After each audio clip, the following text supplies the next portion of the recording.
I don't know, what do you think about the new POV on this, the new lens? Pretty darn wide. Makes it look like this place is huge and packed with a bunch of cars. Oh wait. One of these days we're going to see if this engine is f***ed, but I don't really want to get depressed today, so it's not going to be today. I do know, however, that I need to work on the Volkswagen because the Volkswagen is not shifting very well. And by that I mean first and second are pretty much unusable at this point. Reverse, good luck. It's just the bushings are so shot that you can't... Let me show you what I'm talking about. Notice I reached in here to do that. That's because this handle is theft-proof, aka worn out, and you have to I have to do this whole thing to get the door open. Okay, so here we have the gear lever, obviously.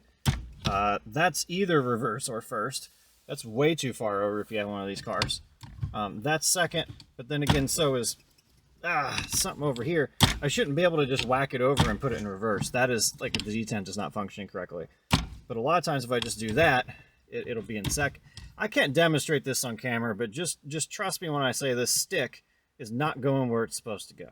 Also, I know what you're thinking, and yes, this is how I shift all the time. Now, this being a diesel, I just start it in second, and it's fine. Wow, this lens is so wide. Look, I'm going to hang this on the other side of the car. Look how wide this lens is. It's incredibly cool. I can do, like, Top Gear style stuff with it sitting, like, literally right here to my face. Tonight, Justin drives a piece of shit. He goes to the warehouse and gets another piece of shit. And Katie shakes her head in dismay. I'm not sure where in England that's from.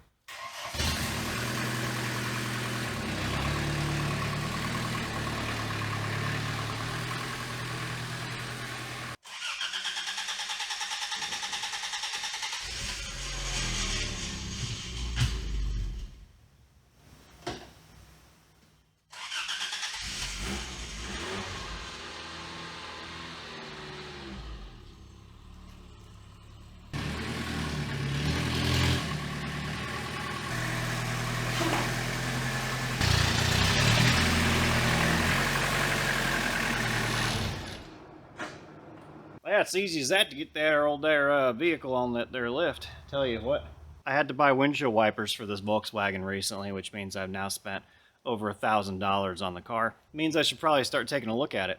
After a couple thousand miles of driving it, it has now started to demonstrate that the shift bushings are worn out. Yeah, let me show you what that looks like. Let me take you in the old vehicle there and show you what the shift bushings. You know what? First problem you're going to notice is that. It's not really a problem as such. We fixed with some zip ties. All right, let's get under here and see what we got. First thing I'm noticing here is this. This is a not insignificant amount of oil and CV bootage. Boot juice. There's your 1.6D for dick. Just kidding, it's for diesel. There's a block heater. Boy, it's just splashing right out of that oil pan. You know, it's probably not really meant to be in there if it's coming out that fast, you know what I mean? Just let it. There's the shiftage linkage. Well, that's part of your problem. I can't see shit. All the linkage is underneath the gall darn tootin' exhaust, which is welded right on and leaking. Look at that exhaust leak. That's bodacious is what that is. I see right through that, I tell you what. Underneath's actually just fine all around, I would say, to be honest with you. Bushings aren't, real bad. I've seen worse, way worse. Driven way worse. Alright, so that boot's officially leaking information all over the, whatever that is there. That's interesting. I'll tell you, it's been leaking for some time because it's pitch black under here. Although in my book, that all prevents rust, you know? Can't rust if it's not even rustable because it's covered in gunk and oil and shit. That's right. Why are there lines missing from that line hanger? That doesn't really make me feel very good. So I apparently can't see jack or shit on these linkages from under here. Well, it sure is a gosh darn engine, I tell you what. Wow, that is significant. I don't know if you can even see that on... Ow. Jesus, that was hot. I can't really get a light in there at the same time, but you're going to have to trust me, bro. That is covered in oil down there. Absolutely shrouded in oil. So is that right there? That's covered in oil. You can see some of it right there, back there. That's just absolutely rained in oil. I guess somewhere back there are the linkages they speak of. I can't even really see it, let alone show you on camera. What the hell am I doing all this for anyway? You know what? Something just occurred to me, and that is, what the hell am I doing? I thought I agreed to take this stuff to other people now so I could start doing other stuff, and not having to deal with this stuff. Stuff that's so difficult that I can't even see it with my own two eyeballs. Stuff that, you know, somebody does for a living and I just do it because I'm a masochist or whatever. I thought I decided to start spending my money instead of my time, because apparently I don't have either one, so I might as well spend the one that requires the least amount of effort. I think I'm just going to take this up to Tom's or Tim's or John's or Jim's or something like that up in Columbia. Seriously, they're all named like, it's Walt's and Tom's, I think is what it is. I'm going to take it to one of them, and, well, they're going to do it. How about that? Jimbo Buckaroonies down there on Timbuktu Avenue. Boy, that's going to be like some actual dollars. I don't know if I'm ready to... How long can I just limp this thing around to second gear without having to spend actual dollars on it, you know? Let's do that. Let's do that for a test. We still have the top gear top test. What? Sorry, bleep that. It's not actually called top gear because it's my channel. It's called second gear. It's called first gears out. Top challenge between that bad boy over there. You see that bad boy? And then another bad boy in green that's down up in this region. We're going to do those two up against this, and we're going to do some old school style stuff, my guy. We're going to be like, Motor Week is brought to you by bullshit, because that's all we're going to... Motor Week is made possible by larceny. None of this footage is usable at all. Tell you what, why don't we just de-erect this here bonnet, and we'll just not think about this anymore until it becomes undrivable, and then we'll take it up to Tom's, or Walt's, or Timbo's. Timbo's VW on 69th and Nice.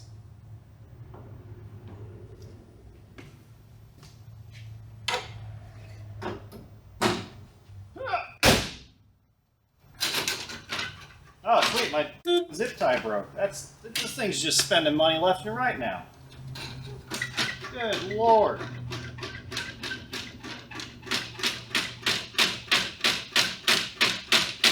Well, let's pop her open again.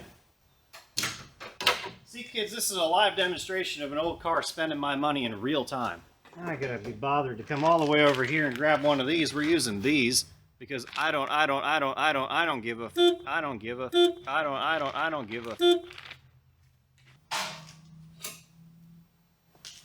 Motor Week is made possible by the fact that we robbed a bank, and now we got a whole bunch of money to spend on Motor Week. Somehow, and I'm not really sure how, this has now broken apart from this, which I zip tied a couple days ago. I think we just need to build a new grill out of zip ties and cut out the middleman.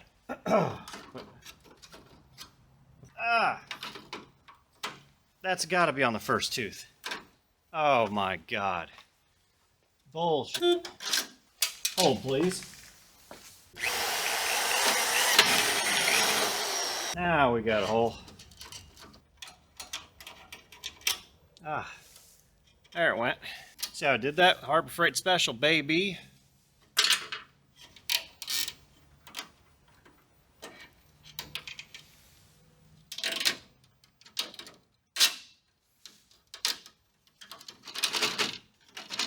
Just not sure why it's not at all attached to the bottom. Can't have any uncut zip ties. We don't want to look unprofessional. Done. Good as new. Ish. I think if the engineers that designed this car were around today, they would say, holy shit. I had no idea this would fall into the hands of someone with such ingenuity.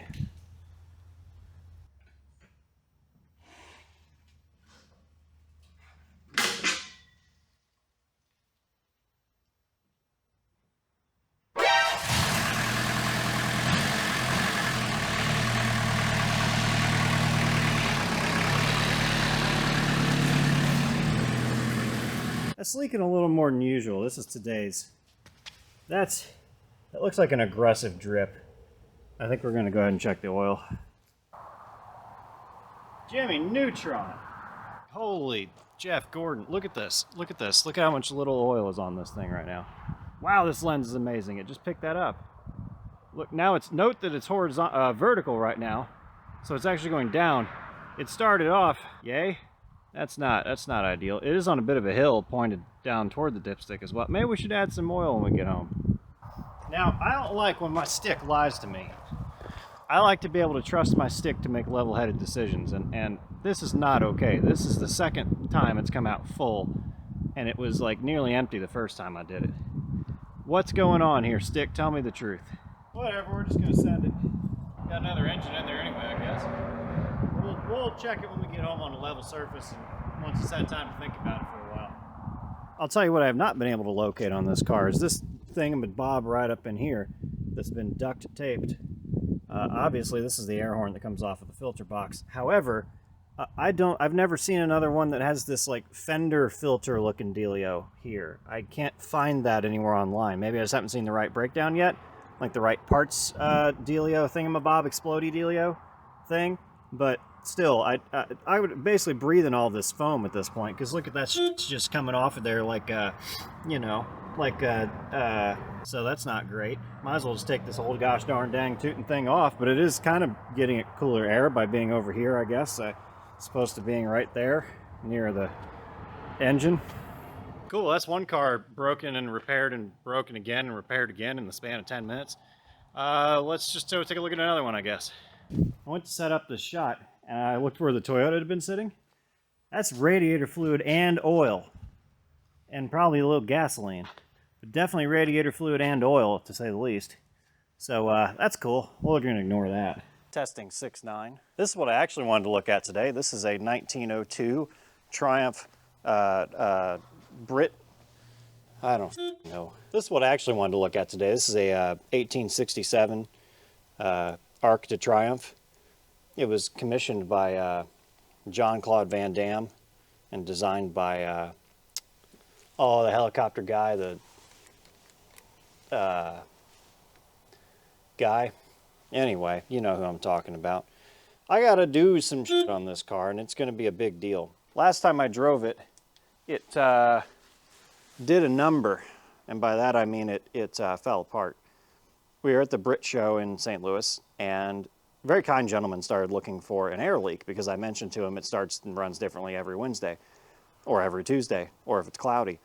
And so he started wiggling on stuff, and the water choke assembly came off in his hand. It turns out there were no bolts holding it on whatsoever.